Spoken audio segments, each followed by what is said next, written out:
মুহূর্তে দেখতে পাচ্ছেন ইতালির ভিসা জটিলতা নিয়ে যারা ভুক্তভোগী আছে তারা কিন্তু এখানে আন্দোলন করছে। কিছুক্ষণ আগে পররাষ্ট্র মন্ত্রণালয়ে তারা ঢোকার চেষ্টা করেছিল, কিন্তু পুলিশের বাধায় কিন্তু তারা ঢুকতে পারেনি। এই মুহূর্তে তারা রাস্তার উপরে অবস্থান করেছে। আপনারা দেখতে পাচ্ছেন পুলিশ কিন্তু তাদের সরিয়ে দেওয়ার চেষ্টা করছে।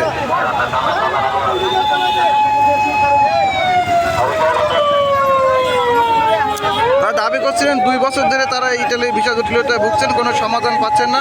সমাধান না পেয়ে বারবার তারা সমাধানের জন্য বিভিন্ন মন্ত্রণালয়ে যোগাযোগ করে চেষ্টা করা হলেও তারা কিন্তু কোনো সমাধান পাননি। অবশেষে তারা আজকে মানববন্ধন করে, মানববন্ধন শেষে পররাষ্ট্র মন্ত্রণালয়ে ঢোকার জন্য চেষ্টা করে। পুলিশের বাধায় কিন্তু তারা আবার পিছনে চলে এসে যে পররাষ্ট্র মন্ত্রণালয়ের সামনে রাস্তায় তারা অবস্থান করছে। আপনারা দেখতে পাচ্ছেন তারা রাস্তার উপরে বসে আছে। আচ্ছা, কি আপনাদের দাবিগুলো কি একটু বলেন তো? আমাদের দাবি, আমরা 2023 সালে ইতালিয়ান গ্লোবালে আমরা পাসপোর্ট আবেদন করেছি। আমরা আজও পর্যন্ত 2 বছর হয়ে যাচ্ছে, আজও পর্যন্ত আমাদের ভিসা আমরা পাই নাই। আমাদের দাবি একটা, আমরা ভিসা চাই, ভিসা চাই। আমরা সবাই যেমনটি শুনছিলেন যে তারা কিন্তু 2 বছর ধরে ঘোষণা করবো। আজকে কর্মসূচি করে সারা বিশ্বের থেকে ঘোষণা করবো, এটা আমাদের শেষ প্রত্যাশা। দর্শক, যেমনটি শুনছিলেন তারা কিন্তু যে ভিসা জটিলতার কারণে দীর্ঘদিন ধরে ভুক্তভোগী হয়ে আছে, তারা এখন কিন্তু কঠোর কর্মসূচির দিকে অগ্রসর হচ্ছেন। যেমনটি বলছিলেন তারা কিছুক্ষণ আগে কিন্তু প্রেস ক্লাবের সামনে থেকে পররাষ্ট্র মন্ত্রণালয়ে গিয়েছিলেন। পররাষ্ট্র মন্ত্রণালয় থেকে ঢোকার চেষ্টা করলে তাদেরকে পররাষ্ট্র মন্ত্রণালয়ে ঢুকতে দেওয়া হয়নি। সেখান থেকে পুলিশের বাধায় তারা পিছিয়ে হতে বাধ্য হয়। পিছিয়ে এসে তারা কিন্তু পররাষ্ট্র মন্ত্রণালয়ের সামনের সড়কে অবস্থান করছে। এই মুহূর্তে আপনারা দেখছেন পুলিশের পক্ষ থেকে তাদেরকে কিন্তু বোঝানোর চেষ্টা করা হচ্ছে এবং এখান থেকে সরানোর চেষ্টা করা হচ্ছে। ভালো থাকবেন, আমরা আরও বিস্তারিত জানাবো আপনাদের।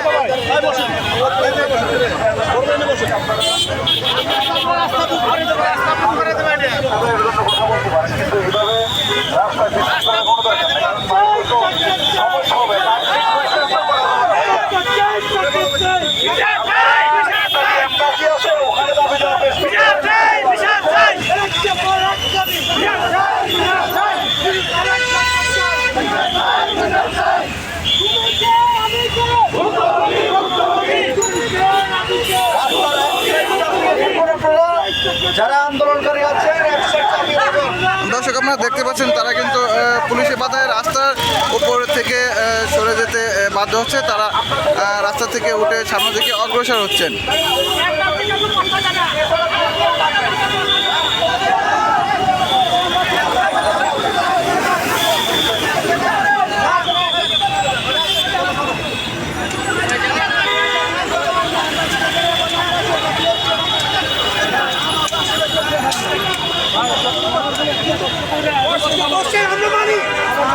আপনি কষ্ট করছেন, কিন্তু আমাদেরকে মেইন কথাটা তো বই দিন।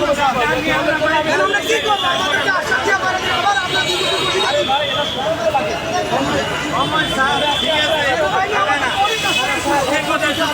আজকে আমরা সময় দিতে পারতাম, কিন্তু আজকে 2 বছর ধরে আমরা তো সবাই সময় দিতাম, তাহলে আমরা বেনিফিটটা কি পাই? সেনাবাহিনীর আপনার দাবিটাকে একটু বলবেন। আমাদের দাবি একটাই, আমরা অনেক ভুক্তভোগী। আজকে 2 বছর যাবৎ আমাদের অনুষ্ঠান পেয়েছি, আমরা এম্বাসি বেস হয়েছি এবং স্পষ্ট লেখা আছে পিএফ গ্লোবালে যখন আমাদেরকে রিসিপ্টটা দিয়ে দেয় তখন ওইখানে লেখা আছে আপনারা 90 দিনের ভিতরে ভিসা পেয়ে যাবেন এবং 10 দিন বা 15 দিনও লাগতে পারে, 20 দিনের ভিতরে পাইতে পারেন। আপনাদের মোবাইলে SMS যাবে, ইমেল যাবে। আজকে 1.5 বছর 2 বছর কেন আমরা এই সমাধান পাচ্ছি না, ভিসা পাচ্ছি না? শ্রীলঙ্কা, পাকিস্তান সমাধান হয়ে গেছে, বাংলাদেশের সমাধান কবে আসবে? এই জন্য আমরা এসেছি ডক্টর মোহাম্মদ ইউনূস স্যারের কাছে। অনেকের কাছে আমরা প্রত্যেকটা মন্ত্রণালয়ে গিয়েছি, ওই মন্ত্রণালয়ে আমাদেরকে আশ্বাস দিয়েছিল হ্যাঁ আপনারা সমাধান পাবেন, কিন্তু ওই আশ্বাসে আমরা সমাধান পাইনি। এই জন্য আজকে আমরা এসেছি ডক্টর মোহাম্মদ ইউনূস স্যারের কাছে। আমরা ভিসা চাই, ওনার কাছে আমরা সাক্ষাতে কথা বলতে চাই। উনি কথা বলে আমাদেরকে আশ্বাস দেন, আমি এতদিনের ভিতরে আমরা ইনশাল্লাহ 60,000 ভিসা আমরা দেখব এবং সমাধান করব। তখন তখনই আমরা এখান থেকে কর্মসূচি থেকে অব্যাহত নিব ইনশাআল্লাহ। দর্শক যেমনটি শুনছিলেন মূলত ভিসা 2 বছর ধরে তারা ভিসা জটিলতায় ভুগছেন। অবশেষে তারা রাস্তায় নামতে বাধ্য হয়েছেন। তারা প্রধান উপদেষ্টার দৃষ্টি আকর্ষণ করেছেন এই ভিসা জটিলতার থেকে মুক্তি পাওয়ার জন্য। কিছুক্ষণ আগে কিন্তু আপনারা জানেন তারা এই দুপুর থেকেই প্রেস ক্লাবের সামনে অবস্থান করছিলেন, কিন্তু কিছুক্ষণ আগে তারা পররাষ্ট্র মন্ত্রণালয়ের দিকে একটি মিছিল নিয়ে যান। যাওয়ার পরে সেখানে পুলিশি বাধায় পররাষ্ট্র মন্ত্রণালয়ের সামনে সেখানে অবস্থান করেন। পরে পুলিশ তাদেরকে সেখান থেকে সরিয়ে দেওয়ার পরে আবারও তারা কিন্তু প্রেস ক্লাবের সামনে এসে অবস্থান করছেন। আপনারা দেখতে পাচ্ছেন এই মুহূর্তে প্রেস ক্লাবের সামনে তারা অবস্থান করছেন। পুলিশ মূলত তাদেরকে যেটি বোঝানোর চেষ্টা করছে যে আপনারা কর্মসূচি পালন করেন, তবে জনদুর্ভোগ না করে কর্মসূচি পালনের জন্য তাদেরকে বলছেন।